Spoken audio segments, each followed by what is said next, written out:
Maharashtra TV9 news, संकल्प सर्वसामान्यांच्या हिताचा। बांधकाम सुरू असलेल्या इमारतीच्या पहिल्या मजल्यावर डोक्यात तोंडावर मारहाण करून त्याचा खून केला। त्यानंतर त्याच्या गळ्यात दोरी गुंडाळून लटकवून आत्महत्या केल्याचा बनाव केल्याचा प्रकार समोर आला आहे। त्या प्रकरणी बाणेर पोलिसांनी एकाला अटक केली आहे। सुनील टुड्डू असे खून झालेल्या तरुणाचे नाव आहे। दारूच्या नशेत मारहाण करून खून केल्याचे कारण समोर आले आहे। पोलिसांनी धोंड टुड्डू याला अटक केली आहे। याबाबत सहाय्यक पोलीस निरीक्षक महेश थिटे यांनी बाणेर पोलीस ठाण्यात फिर्याद दिली आहे। ही घटना मंगळवारी सकाळी 11 वाजण्याच्या सुमारास उघडकीस आली। याबाबत पोलिसांनी दिलेल्या माहितीनुसार सुनील टुड्डू हा मूळचा झारखंड येथील राहणारा आहे। तो झारखंडवरून सोमवारीच पुण्यात मजुरी कामासाठी आला होता। तो धोंड टुड्डू याच्याकडे आला होता। मंगळवारी सकाळी 11 वाजण्याच्या सुमारास पोलीस नियंत्रण कक्षाला फोन आला।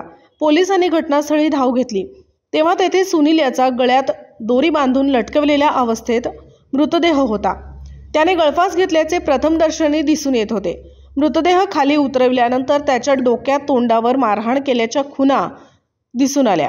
शवविच्छेदन अहवालात डॉक्टरांनी डोक्यात नाकातोंडावर मारहाण केल्याने मृत्यू झाल्याचे सांगितले। त्यानंतर रात्री उशिरा पोलिसांनी खुनाचा गुन्हा दाखल करून धोंड टुड्डू याला अटक केली। सहाय्यक पोलीस निरीक्षक बाबासाहेब झरेकर तपास करीत आहेत। आपल्या परिसरातील महत्त्वाच्या बातम्या पाहण्यासाठी महाराष्ट्र TV9 न्यूज चॅनलला YouTube वर सबस्क्राइब करा आणि बेल आयकॉन प्रेस करा।